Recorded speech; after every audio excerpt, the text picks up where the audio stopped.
I think that it's a very manufactured debate. It's a out and out attempt to control women's bodies, their wombs, their agencies. Hello and welcome to Sisterhood, a show where we confront our challenges and confess our insecurities and figure out together what to do about them. Today, the episode is putting the spotlight on love jihad. What is love jihad? Love jihad kya hai? This is a kind of term that has emerged in the last few years in India, which suggests, without enough basis, that Muslim men are converting Hindu women by falling in love with them and getting them to marry them. Love जिहाद काफ़ी problematic term है और कई उसके ऐसे aspects हैं जिन पे हमें सवाल उठाने चाहिए. सबसे पहले, लव जिहाद assumes that only a Muslim man marries a Hindu woman with an attempt to convert her. But what about Hindu men जो मुस्लिम औरतों से शादी करते हैं? Second, the term also belittles that women are making their own choices. Third, it also disrespects the idea of love. In India, जो एक बहुत diverse country है और लोग आपस में इंटरफेथ मैरिज अक्रॉस फेथ्स करते हैं, then why such a big deal about Hindus and Muslims marrying each other? Fourth, ये कम्युनल टेंशन सिर्फ एक लड़के और लड़की के बीच नहीं रहती है, ये इश्यूज फैमिली तक जाते हैं एंड जब इन कपल्स के बच्चे होते हैं तब उनके लिए स्कूलों में भी प्रॉब्लम्स होती हैं क्योंकि ये एक माहौल बन गया है to question interfaith marriages. And five, क्या इंटरफेथ मैरिज किसी और मैरिज की तरह नहीं है? When an interfaith marriage breaks down, हम ब्लेम गेम करते हैं, लेकिन बाकी मैरिजेस में भी काफ़ी डिवोर्स होते हैं, सेपरेशंस होती हैं, डिफिकल्ट मैरिजेस होती हैं. उसका क्या इम्पैक्ट होता है when there is a breakdown in an interfaith marriage? We talk to a lawyer who reflects on those issues. Well, my guest today on Sisterhood to discuss love jihad, Asif Iqbal of Dhanak. Dhanak is an organization engaged in helping interfaith couples to troubleshoot any of the issues they're facing, whether in society or when it comes to the law. Natasha Badwar is one of the key members of Karwai Mohabbat, and she is herself married to a Muslim person.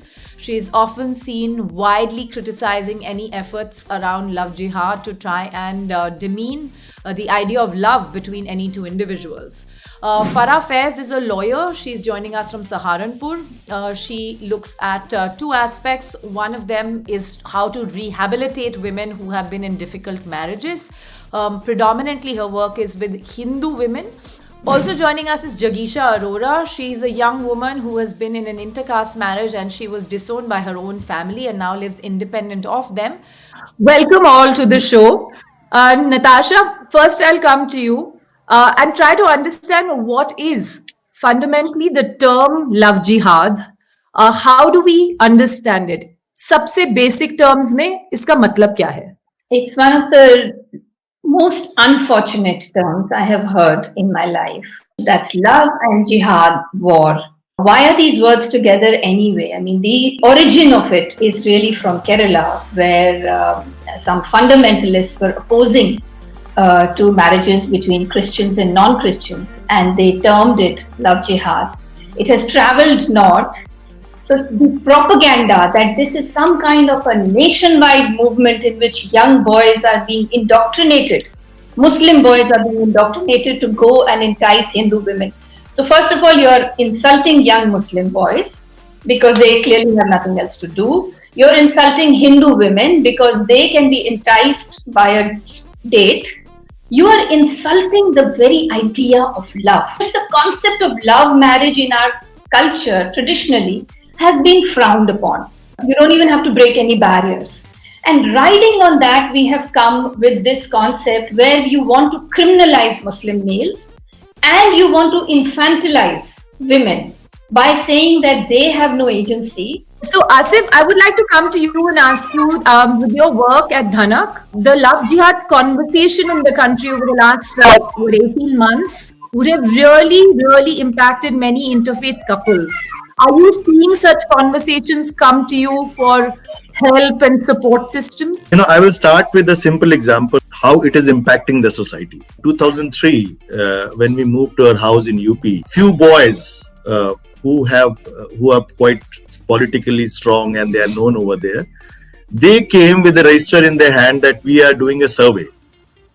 and they categorically asked that, what is your name, what is your wife's name. So they were curious, they heard about us that we are in an interfaith relationship. And then I asked them, okay, now you got the information, show me your registered, have you filled somebody else's information? So they said, no, you are the first one, we are going to do that. So what I'm trying to say, it has been there, but now it has got a legitimation. And because of that, couples are very scared. Not only interfaith couples, intercaste couples are also scared, because they are seeing that something is going to happen if they are trying to choose their partner. They see their families are going against, their families are threatening them using this word that we are going to call Hindu fanatics or Muslim fanatics for this particular, and they will stop you. And not only society, in the administration. Now we take the couples to the police station. The police itself says that, you know, ये क्या love जिहाद करवा रहे हो, ये क्या करवा रहे हो, है ना, हम वहां बता देंगे आपके गांव में तो ये हो जाएगा, आपको मुश्किल हो जाएगी. And even ADMs, I visited Kota. I met the ADM. I just passed my visiting card for a case. I went there, and he was not calling me. Then I barged in, and the moment I barged in, he saw my card and said, "ये क्या करवा रहे हो तुम? ये क्या सब love जिहाद करवा रहे हो? ना ये हम तुमसे क्या बात करें?" क्या आप थोड़ा ब्रेक डाउन कर सकते हैं कि किस तरह जो एंटी कन्वर्जन लॉज होते हैं वो काफी देर से हैं इंडिया में और काफी स्टेट्स में है, पर ये लव जिहाद ने उसको एक सुपर इम्पोज कर दिया है और कई स्टेट्स में the interpretation and the new law that has sort of been reinforced has changed the entire approach. Delhi, all this happens due to the political issues. हमारे यहाँ की जो वोट बैंक पॉलिटिक्स है, this is the main reason behind all of this. इसमें जैसे हम आपने बताया कि हमारे यहाँ पहले से बहुत जो है एक्ट हैं बने हुए. अभी हमारा जो है मध्य प्रदेश का है, मध्य प्रदेश धर्म स्वतंत्रता अधिनियम 1968 का है, ये आज का नहीं है, 1968 का है. इसके अलावा Orissa freedom of religion act है, वो 1967 का है. तो ये सारी चीजें पहले से मौजूद हैं, बट जो रिसेंटली जो केसेस आ रहे हैं और उसमें क्या है कि एक बहुत बड़ी तादाद में ये कन्वर्जन हो रहा है. तो हम इस सच्चाई से भी मुंह नहीं मोड़ सकते. तो इस तरह के जो एक्ट बनने हैं या बनने चाहिए, उस पे जो गवर्नमेंट्स हैं वो बहुत स्लो प्रोसीडिंग्स कर रही हैं, और वो सिर्फ और उतना करती हैं जितना उनको वोट बैंक पॉलिटिक्स को साधने के लिए या उसको पोलराइज्ड करने के लिए, हिंदू मुस्लिम में डिवाइड करने के लिए जरूरत होती है. उनका जो फोकस होता है वो एक वुमेन की डिग्निटी, उसकी लाइफ को लेकर के नहीं होता, बल्कि सिर्फ वोट बैंक पॉलिटिक्स को लेकर होता है. This is unfortunate in this country. अगर आप इंटर रिलीजन मैरिज करना चाह रहे हैं तो उसमें आप एक एप्लीकेशन देंगे बिफोर द डिस्ट्रिक्ट मजिस्ट्रेट, फिर वो उसको एग्जामिन कराएंगे, नोटिस इशू करेंगे. तो ये कहीं ना कहीं इंडिविजुअल राइट्स का जो कॉन्स्टिट्यूशन ने हमें दिए हैं उनका वायलेशन है. लेकिन ये बहुत जरूरी भी है. जरूरी इसलिए हो गया कि आजकल के जो बच्चे हैं वो अपने मॉरल्स को भूल गए हैं, वो अपनी फैमिली वैल्यूज को भूल गए. मुझे बच्चों के मॉरल को लेकर के हम लोग बहुत ज्यादा जागरूक रहते हैं. यू वेरी वेरी ये बच्चों की, and we keep getting post like this, it's like this, you don't understand what is love, actual love is between mother and a child, this is not the love, है ना, you must understand what is love. तो ये चीज जो है ना कि बच्चों का मॉरल तो है, क्या पेरेंट्स का मॉरल कहाँ गया? पेरेंट्स उन बच्चों के बाल पकड़ के उनको नीचे घसीटते हुए ले जाएंगे. जो बच्चा कह रहा है कि मैं बालिग हूं, मैं उससे शादी करना चाहता हूं, चलो नहीं भी करना चाहता, मैं अभी पढ़ना चाहता हूं, लेकिन वो जबरदस्ती उसको पकड़ करके कहीं ना कहीं शादी कराएंगे, मारेंगे, पीटेंगे, उसकी सारी चीजें छीन लेंगे. और वो किस हद तक जाते हैं फराजी, आप समझ सकती हैं. वो अपनी बेटी को बिल्कुल एक तरीके से नंगा कर देते हैं समाज के सामने. मैं ये शब्द माफ कीजिए मैं इस्तेमाल कर रहा हूँ.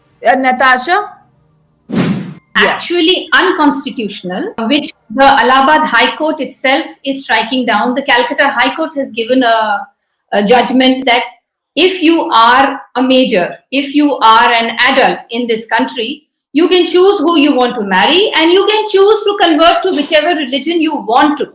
It is your choice. You can choose to divorce, you can choose to leave your marriage. I mean, all of these things are individual freedoms that are guaranteed by the Constitution and guaranteed by the law. This country itself has created, the most beautiful law, the Special Marriage Act, which is used not only by inter-religious couples and inter-caste couples, it is used by many people who are within the same faith. I mean, not only because their parents may oppose their marriage. I have many friends who have got married under the Special Marriages Act because they want to go beyond ritualism, they want to go beyond bigotry, and they want to celebrate a secular idea of love. ये बात जो नताशा ने बोली, और हम सब जानते हैं कि स्पेशल मैरिज एक्ट है, उसकी अपनी प्रॉब्लम्स हैं, उसके अपने लेकुनास हैं। उसके बाद आप कह रहे हैं कि 2 महीने और दीजिए, आप 2 महीने का नोटिस और दीजिए, और एक तरीके से फिर आप उसको उसमें फंसाएं। और क्यों दें? क्योंकि मुझे धर्म परिवर्तन करना है। जहां स्पेशल मैरिज एक्ट का इस्तेमाल नहीं हो रहा, वहां आप उम्मीद कर रहे हैं कि कोई जाके ये देगा कि अच्छा 2 महीने पहले मुझे अपना धर्म परिवर्तन करना है, और वो दे रहा है उसका। I mean this is absolutely ridiculous. अब आप जितने भी केसेस हमारे पास आए हैं, आप आंकड़े बता रही, मैं भी हजारों केसेस के आंकड़े दे सकता हूँ, और मैं आपको बता सकता हूं कि हमारे आंकड़ों में 42% ऐसी महिलाएं हैं, मुस्लिम महिलाएं हैं, जिन्होंने अपने धर्म के बाहर शादी की है। सिर्फ ये कहना कि नहीं, और 52% हिंदू महिलाएं हैं जिन्होंने अपने धर्म के बाहर शादी की। तो हमारे पास भी आंकड़े हैं, और हमारे पास ये आंकड़े बराबर बढ़ रहे हैं। तो ये कहना और ये सरकार को मानना कि नहीं, सिर्फ मुस्लिम महिलाएं या हिंदू महिलाएं जो है वो बेचारी हैं और उनके लिए किया जाए और उनको महिलाओं को बचाया जाए, ये एक बिल्कुल ही एक पितृसत्तात्मक पैट्रियार्कल सोच है। रगीशा, एक इशू जो नताशा और आसिफ दोनों ने रेज किया कि how in families there is like families turn against the girls, और हम किस तरह एकदम we reduce the woman's identity to her marriage, and जिस तरह मतलब उसको कुछ पता ही नहीं है, उसको फोर्स किया जा रहा है। When I think in large number of cases, women will say that they went into this with their eyes and ears open. They made a choice. Now you are in an intercaste marriage. You made a choice, and you decided to go against the patriarchal voice of your family.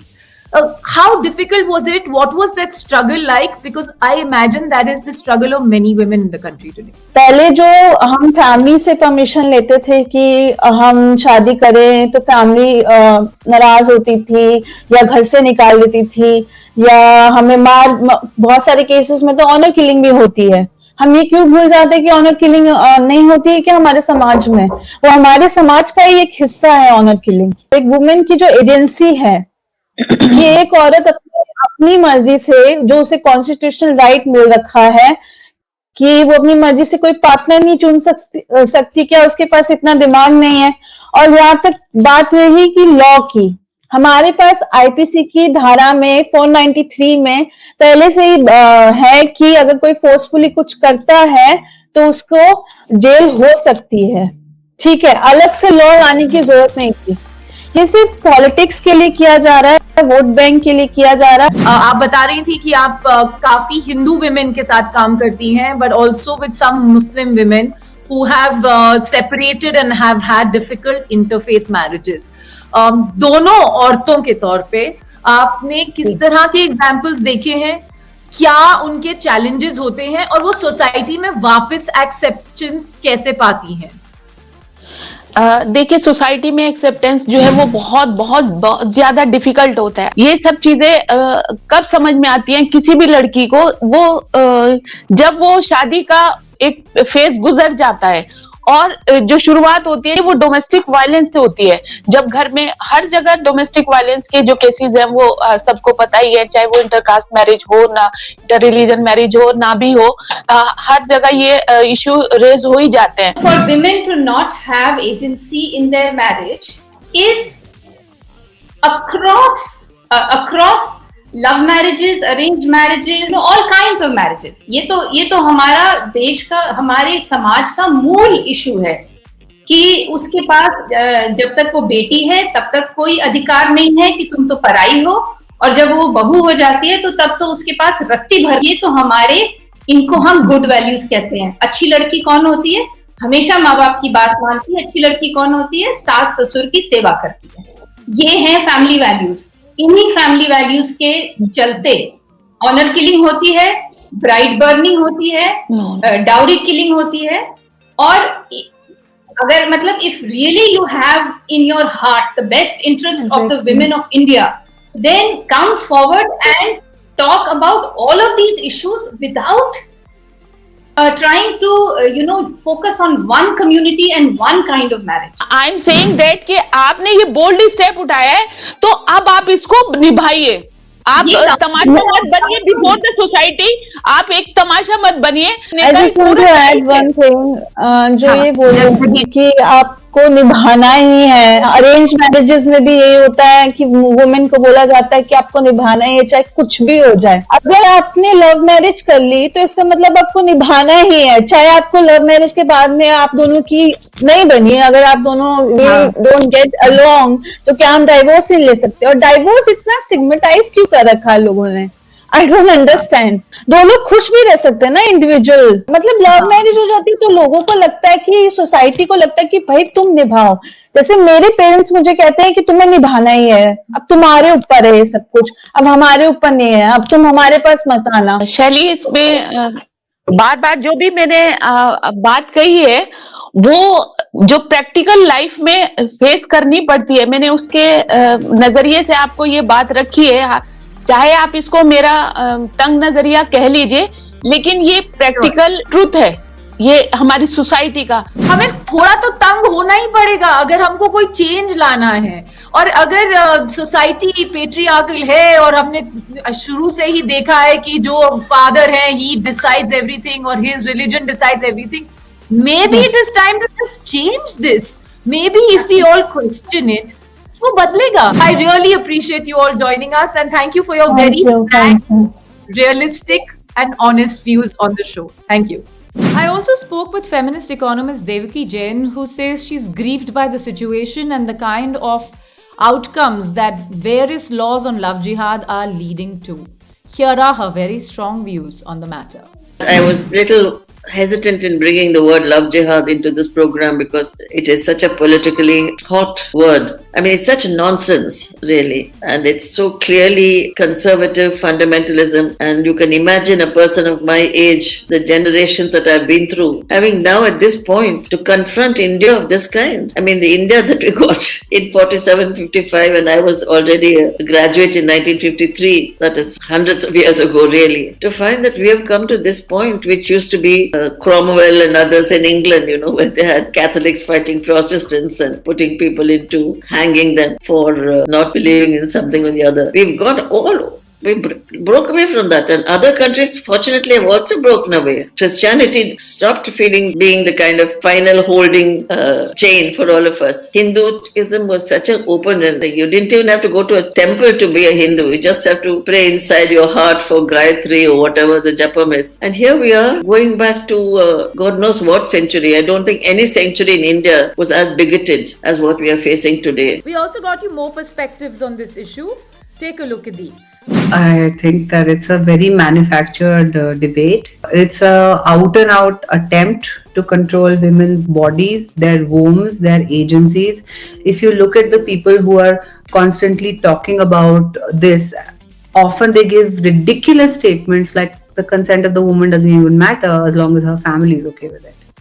So do you want to become a society where women are controlled in such a way? We know to a large extent women are controlled and what goes on. But I'm not okay with anything that curtails the agency of the woman and the right of the woman to choose her own partner. There are plenty of other things to focus on, like the prevalence of child brides till now, like the prevalence of honor killing, which is not dying out from our society despite us being in 2021. It happens in metros, it happens in villages.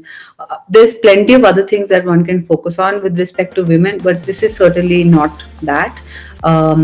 To look at women as just vending machines or breeding centers whereby the numbers of a particular religion will increase if you marry within the community, etc. I don't buy that. It's very regressive, and this is purely manufactured because we are a country where when Sunil Dutt and Nargis get married, we applaud it, we appreciate it, and we looked at it as a good thing. So this kind of intercaste, interfaith, we are assured by the Special Marriages Act.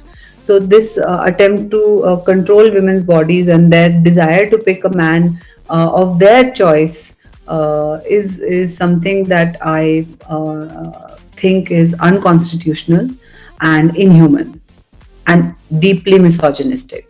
Well, there you have it. Love जिहाद एक ऐसा issue है जो हमारी society के अंदर deep cuts पैदा कर सकता है, और अगर हम उसे अब ऐसे टाइम पे, जबकि हमारे देश में इसके बारे में बातें हो रही हैं, कई स्टेट्स में लॉज बन रहे हैं, if we don't hold some of these issues accountable, we don't make an effort to change them, love jihad could have the potential of dividing our society in a way that we would never have a point of return. So stay tuned to the She the People YouTube channel.